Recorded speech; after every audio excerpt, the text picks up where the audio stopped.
Të dashur shqiptar, jam shumë i tronditur sepse kam mësuar që gjuha shqipe është ndikuar nga gjuha evgjite. Deri në atë shkallë sa që numërorët në gjuhën shqipe janë pik për pik si në gjuhën jevge. Numri 1 i gjuhës shqipe ka ardhur nga gjuha jevge njek, që është bërë 1 në shqip.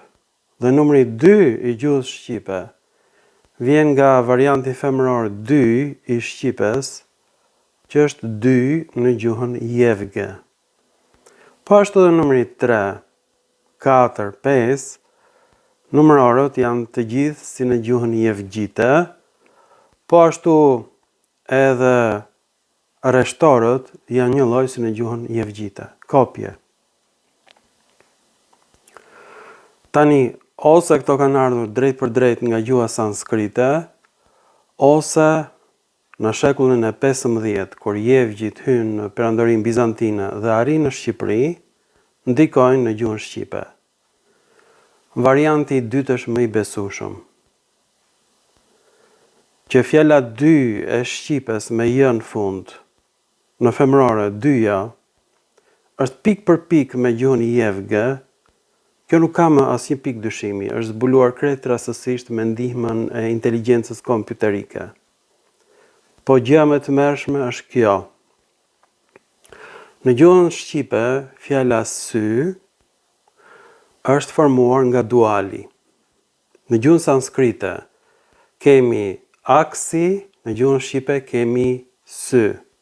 Në gjuhën sanskrite kemi aksini, në gjuhën shqipe kemi syni. Gjuha shqipe është më e afërt me gjuhën sanskrite sesa vetë gjuha evgjite. Pra shqipja është më evgjite se evgjitëria. Dhe i-ja është bërë y në gjuhën e cakonjas dhe në shqip.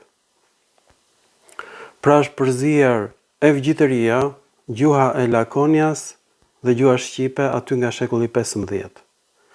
Fjala mia e greqishtes është bërë myga në gjuhën e grekërve pontik, është bërë myza në gjuhën e cakonjas, është bërë miza në gjuhën shqipe.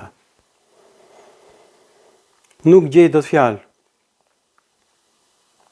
Më mungojnë fjalët.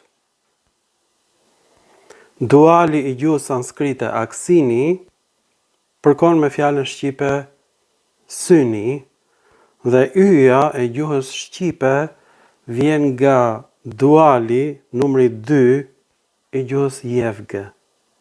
Por në gjuhën jevge është u dhe është bërë y më vonë. 2. Duj në gjuhën jevge është bërë dy në gjuhën shqipe, gjinia femërore. Në gjuhën sanskrite është dvau. Dvau është bërë du në evgjitërisht, dy në shqip. Dvuj në gjuhën jevge, dy në shqip. Kjo përkon me të njëjtën mënyrë të krijimit të kësaj fjale në gjuhë slave. Dvoj është në gjuhë slave, me j gjithashtu në fund. Në gjuhën lituaneze, në gjuhën polake. Në gjuhët baltike dhe në gjuhët slave. Një lloj si varianti i evgjitërisë, me j në fund.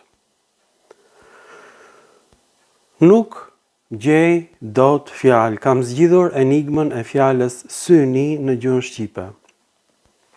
Syni në gjuhën shqipe është aksini në gjuhën sanskrite.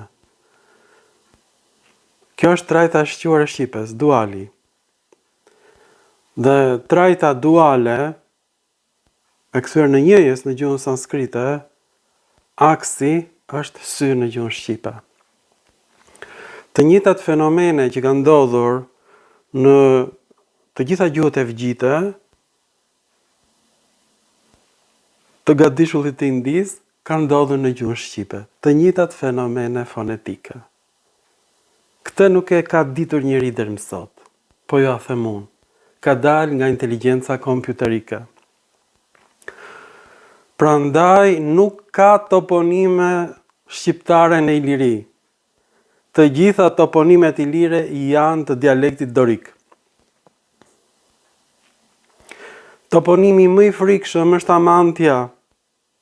Vjen nga Amantis, shkurtimi i fjalës amantike, do të thotë priftëresh që nuk arrin të bëj dot parashikime. Sepse kur një priftëresh bën parashikime, nga njëherë dalin, nga njëherë nuk dalin, dhe kur nuk dilin, kishin kuptim në fjalës sharlatan. Amantis do thot sharlatane, sude, në gjuhën greke. Është sharje për ilirët. Pra ilirët nuk kuptonin greqisht. Grekët në na quanin Helidoni, do thon ai që nuk flet. Ky është fis i lirë. Grekët në na quajnë Penestai, sklever.